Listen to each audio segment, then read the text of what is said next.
दोस्तों, हम सबकी ज़िंदगी में कई बार ऐसे पल आते हैं जहाँ पर हमारा अपमान किया जाता है, हमें बेइज्जत किया जाता है, हमें नीचा दिखाया जाता है। कभी हमारे लुक्स को लेके, तो कभी हमारे चॉइस को लेके, कभी हमारे कपड़ों को लेके, कभी हमारे रहन सहन को लेके, कभी हमारी बातों को लेके हमारा मजाक बनाते हैं, हमारी हंसी ठिठोली करते हैं और पीठ पीछे हमारी बुराई भी करते हैं और हमें बेवकूफ़ समझते हैं, हमारी वैल्यू नहीं करते हैं। कई बार लोगों ने हमारा अपमान किया होता है और उस वक्त हमारे दिमाग में यही बात आती है कि कब ऐसा दिन आएगा, कब ऐसा मौका मिलेगा जब हम अपने अपमान का बदला ले सकेंगे। होता है ना ऐसा, यही सोचते हैं ना दोस्तों। जब हमारा अपमान होता है ना, तो हमारे दिमाग में यही नेगेटिव इमोशंस आते हैं और हम इसको बढ़ाते हैं, हमें नेगेटिव इमोशन को बढ़ावा देते हैं। हमें ये नहीं करना है। आज हम इस पर बात करेंगे कि अपने अपमान का बदला कैसे लें। अगर वाकई में हम अपने अपमान का बदला लेना चाहते हैं तो सबसे पहले हमें अपना जो एटीट्यूड है वो पॉजिटिव रखना होगा।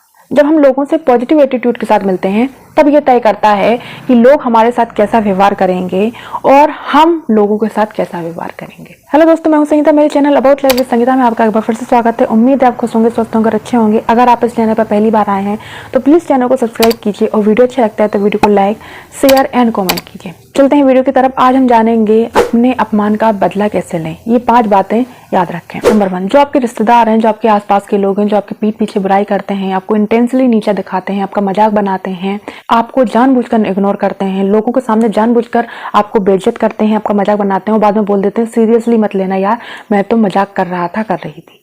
तो ऐसे रिश्तेदारों को भाव नहीं देना है। अब आपको कहीं ये फंक्शन में मिल जाते हैं, आपको कहीं भी ये रैंडमली मिल जाते हैं, तो इनको इग्नोर ही करना है। ज़्यादा से ज़्यादा आप इन्हें हाय हेलो बोलिए, नॉर्मल रहिए, लेकिन ऐसे लोगों के लिए अपना टाइम और एनर्जी बर्बाद मत कीजिए। ये डिजर्व नहीं करते हैं आपके टाइम और एनर्जी को।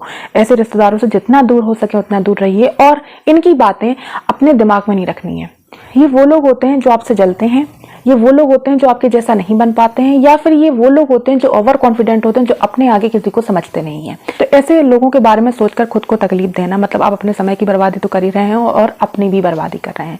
ये लोग डिजर्व नहीं करते हैं कि आप इनके लिए टाइम दें, इनके लिए अपनी एनर्जी खर्च करें। नंबर 2, अगर आपने किसी भी रिश्ते को बहुत खूबसूरती से निभाया, अपना 100% दिया है और सामने वाले की तरफ से आपको वो रिवॉर्ड नहीं मिल रहा है, या सामने वाले की तरफ से आपको वो एफर्ट्स देखने को नहीं मिल रहे हैं जो एफर्ट्स आपने उस रिश्ते में लगाए हैं, तो सबसे पहले आपको इस बात को समझना होगा कि जो रिवॉर्ड है ना, वो हमें भगवान देते हैं, इंसान नहीं। इंसान सिर्फ और सिर्फ फायदा उठाता है।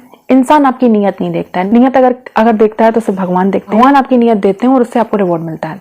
लेकिन अगर आप इंसान से उम्मीद लगा रहे हैं तो इंसान आपकी नियत नहीं देखते हैं, इंसान सिर्फ और सिर्फ आपका फायदा देखते हैं। तो आप अगर किसी भी रिश्ते को खूबसूरती से निभा रहे हैं, 100% दे रहे हैं उसको, और उस तरफ से आपको कोई भी वैल्यू नहीं मिल रही है, कोई भी रिजल्ट नहीं मिल रहे हैं, जो एफर्ट्स आप लगा रहे हो वो नहीं देखने को मिल रहे हैं, तो आपको करना क्या है? आपको जिम्मेदारी तो निभानी है, लेकिन अब वो एफर्ट्स नहीं डालने हैं जो आप आगे आगे करते थे, जो आप उनकी नज़र में अच्छा बनने के लिए करते थे या उनको खुश करने में लगे रहते थे। को अब ये वाले एफर्ट्स डालने बंद करने होंगे। आपको जिम्मेदारी निभानी है और वो ये समझना होगा कि आपकी ये रिस्पॉन्सिबिलिटी है या नहीं है। बहुत से काम हम बिना जिम्मेदारी कर लेते हैं, वो हमारी जिम्मेदारी नहीं होती है, लेकिन हम फिर भी उसे जिम्मेदारी समझ कर करते हैं। तो आपको ये समझना होगा कि आपकी क्या जिम्मेदारी बनती है, आपको क्या करना चाहिए और क्या नहीं करना चाहिए। ईमानदारी से अपनी जिम्मेदारी निभाइए और आगे बढ़िए। नंबर 3, किसी व्यक्ति ने आपको धोखा दे दिया, आपको छोड़कर चला गया, आपका फायदा उठाया, उसने आपके साथ गलत किया। जब तक उसे आपसे काम था तब तक तो आपके साथ रही, उसके बाद उसने पीछे मुड़कर नहीं देखा। अगर ऐसी सिचुएशन में आप हैं और अंदर ही अंदर घुट रहे हैं तो आपको ये चीज़ें समझनी होगी कि जो भी इंसान हमारी लाइफ में आते हैं, जो भी परिस्थिति हमारी लाइफ में आती है, जो भी प्रॉब्लम्स हमारी लाइफ में आती हैं, वो कुछ ना कुछ लेसन देने के लिए आती हैं। जो इंसान आपकी लाइफ में आया है वो आपको एक लेसन देने के लिए आया था, एक लेसन देने के लिए आई थी कि ये जिंदगी में आप अकेले हो। गीता में भी लिखा है आप अकेले ही आए थे, अकेले ही जाओगे और अकेले ही रहना पड़ेगा। इस चीज़ को हम एक्सेप्ट नहीं करते हैं। इस वजह से ऐसे लोग हमारी लाइफ में आते हैं जो आपको ये लेसन दे सके कि आप अपनी लाइफ में अकेले ही हैं, अकेले ही रहोगे। आपको अपनी जिंदगी की लड़ाई अकेले ही लड़नी होगी, अपनी सारी जंग अकेले ही लड़नी होगी, अपने संघर्षों का सामना अकेले ही करना होगा, अपनी प्रॉब्लम्स, अपनी सिचुएशन को सॉल्व आपको ही करना होगा। तो आपको तकलीफ होगी, बहुत तकलीफ होगी। हम ह्यूमंस हैं, हमें तकलीफ होगी। अब ऐसा नहीं है कि हमें तकलीफ ना हो, तकलीफ होगी। 1 महीने, 2 महीने, 3 महीने, 4 महीने, ज़्यादा से ज़्यादा 6 महीने। उसके बाद आपको क्या करना है? आपको लेसन लेके आगे बढ़ना है, मूव ऑन करना है और अपनी लाइफ पर फोकस करना है। ये नहीं है कि आप पूरी जिंदगी एक रोना लेकर बैठे हैं कि मेरे साथ ये हुआ था, मैं बदला कैसे लूँ, मैं रिवेंज कैसे लूँ, मैं इसको बताऊंगा, मैं उसको बताऊंगी। इस चक्कर में आप अपनी इस लाइफ को स्पॉइल कर रहे हैं। उस सिचुएशन से, उस इंसान से बस आपको लेसन लेना है, सबक लेके आगे बढ़ना है। नंबर 4, जो आपको अपनी लाइफ में कुछ नहीं समझते हैं, आपकी वैल्यू नहीं करते हैं, आपको बेवकूफ़ समझते हैं, आपको नकारा समझते हैं, किसी काम का नहीं समझते हैं, ये वो लोग होते हैं जो आपको कभी नहीं समझेंगे, या ये मान के चलिए कि ये लोग आपको समझना ही नहीं चाहते हैं। इसको मैं एग्जाम्पल से आपको समझाती हूँ कि चींटियाँ हैं। चींटियों के सामने आप कितनी भी कीमती चीज रख लीजिए, कितनी भी कीमती चीज, हीरे जवाहरात ही क्यों ना रख लीजिए, और एक तरफ आप शक्कर रख लीजिए, चींटियां शक्कर की तरफ ही जाएंगी, क्योंकि उनकी सोच और समझ शक्कर तक ही सीमित है।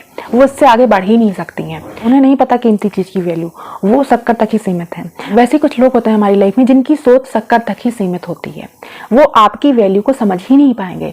तो हमें ये फर्क पड़ना ही नहीं चाहिए कि लोग हमारी वैल्यू नहीं करते हैं, हमें ये फर्क पड़ना ही नहीं चाहिए कि लोग हमारे बारे में इस तरीके से बात करते हैं। वो बात ही इसलिए कर रहे हैं क्योंकि वो आपके लेवल के ना बन सकते हैं, ना वो आपके लेवल का सोच सकते हैं, ना वो आपकी तरह हैं। उनकी सोचने समझने की तर्क शक्ति बिल्कुल अलग, डिफरेंट है, और वो अपने तरीके से ही सोचेंगे, वो आपके तरीके से सोच ही नहीं पाएंगे। ऐसे लोगों को इग्नोर करना सीखें। नंबर 5, अपने अपमान का बदला कभी भी लड़कर, झगड़कर, गुस्से से या उनके जैसा बनकर नहीं लेना है, बल्कि अपने आप में पॉजिटिव बदलाव लाकर, अपनी लाइफ पर फोकस कर अपने आप पर फोकस कर अपने लक्ष्य की ओर बढ़ना है और सफल होकर दिखाना है। यही होता है अपमान का सही बदला। अब सफलता का मतलब ये नहीं है कि आपके पास बैंक बैलेंस बहुत ज्यादा होना चाहिए, आपके पास लग्जरी लाइफ होनी चाहिए, कार होना चाहिए, ब्रांडेड कपड़े होना चाहिए, ब्रांडेड शूज होने चाहिए, तभी आप सफल हैं, सक्सेस हैं, बिल्कुल नहीं। सफलता का मतलब है आप अपने हर एक दिन को बेहतर बना रहे हैं, कल से आप आज को बेहतर बना रहे हैं, कल से आप आज में इंप्रूवमेंट ला रहे हैं, कल से आप कुछ आज नया सीख रहे हैं, कल जो गलतियां की आप उससे सबक ले रहे हैं और आज कुछ नया सीख रहे हैं और सीखते जा रहे हैं, रुक नहीं रहे हैं। असली सफलता का मतलब यही होता है। इसलिए हमें हर दिन अपने आप को बेहतर बनाना है, मेंटली, फिजिकली, इमोशनली, इन तरीकों से। यही होगा असली मायने में आपका रिवेंज। उम्मीद है वीडियो आपके लिए हेल्पफुल रही होगी। मिलते हैं अगली वीडियो में, तब तक के लिए खुश रहें, स्वस्थ रहें।